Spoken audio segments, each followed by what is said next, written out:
Alhamdulillah nahmaduhu wa nusalli wa nusallimu ala rasulihil karim amma ba'd. Hayatus sahabah, keberanian, kepahlawanan dan rindu mati. Kisah ke-6.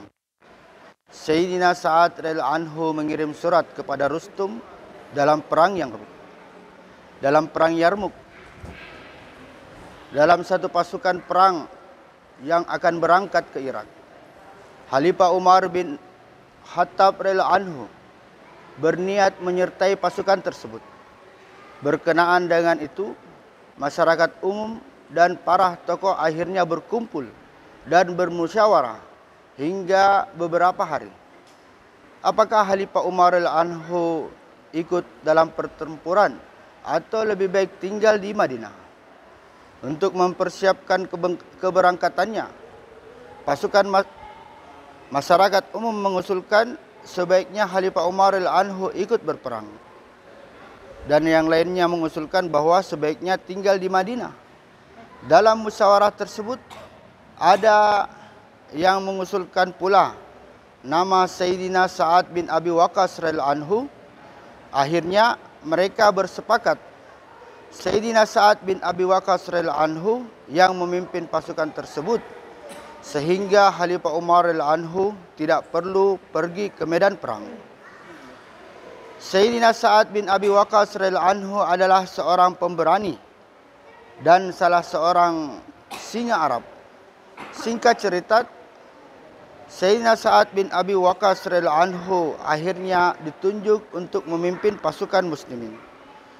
Ketika pasukan tiba di Yarmuk, yaitu di Qadisiyah, Raja Kisra mengirim pasukan yang dipimpin oleh Rustum yang terkenal dengan kehebatannya untuk menghadapi mereka. Rustum selalu berusaha dan berkali-kali meminta kepada raja untuk tetap mendampinginya. Sebenarnya ia takut menghadapi daripada pasukan muslimin. Namun ia menyembunyikan rasa takutnya dan berkata kepada Raja Kisra, "Lebih baik aku tinggal di sini untuk mempersiapkan pasukan yang akan dikirim dan membantu Tuan dalam perundingan nanti." Tetapi raja yang bernama Yazdarid itu menolak usul Rustum. Akhirnya Rustum terpaksa mengikuti peperangan. Terdapat dalam kitab Asyar. Ketika Sayyidina Sa'ad bin Abi Waqqas radhiyallahu anhu akan berangkat, Khalifah Umar bin Khattab radhiyallahu anhu berwasiat kepadanya, "Wahai Sa'ad, janganlah engkau terperosok ke dalam tipuan bahwa engkau disebut sebagai paman dan sahabat baginda Rasulullah sallallahu alaihi wasallam. Allah Subhanahu wa taala tidak membersihkan keburukan dengan keburukan, tetapi membersihkan keburukan dengan kebaikan.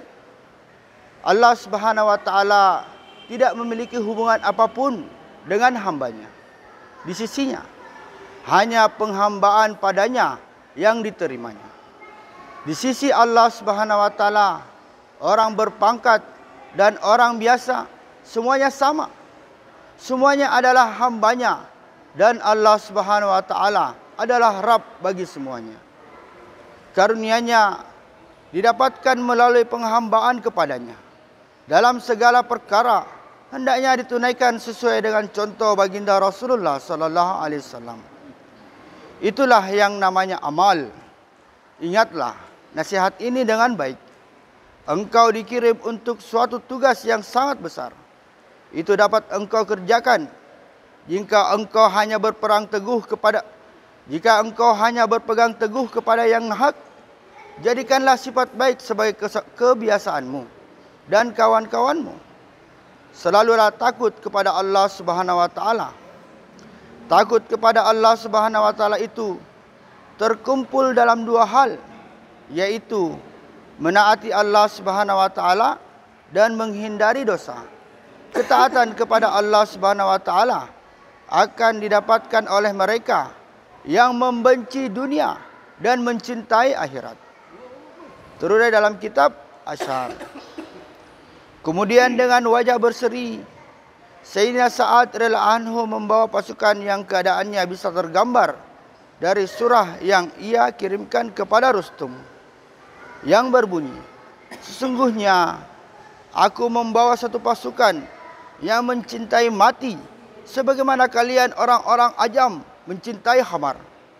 Terus dalam kitab Tafsir Azizi. Faedah.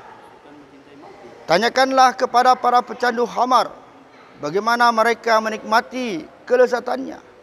Jika ada orang-orang yang mencintai mati seperti mereka mencintai khamar, apakah kemenangan tidak datang di bawah kaki mereka?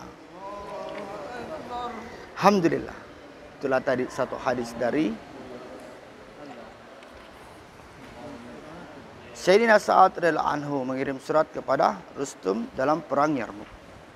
Semoga apa kita dengarkan ini senantiasa dapat menjadi ittiba bagi diri kita dan kita siap amal dan sampaikan pada seluruh umat. Alhamdulillah, hadirin yang muliakan oleh Allah Subhanahu wa taala, sehari penuh ya, dari pagi hingga malam hari ini kita telah banyak melewati program-program, mulai dari bayan subuh, kemudian taklim pagi, lalu kemudian di ba'da asar kita berjaulah, dan saat ini ya ditutup dengan pembacaan Hayatus Sahabah. Maka apa yang telah kita buat ini ya, orang tua sampaikan bahwasanya baru 10%. Maka di malam hari pada tahajud kita bangun untuk menggenapkan daripada 100%. Jadi 90%-nya ini di pada tahajud.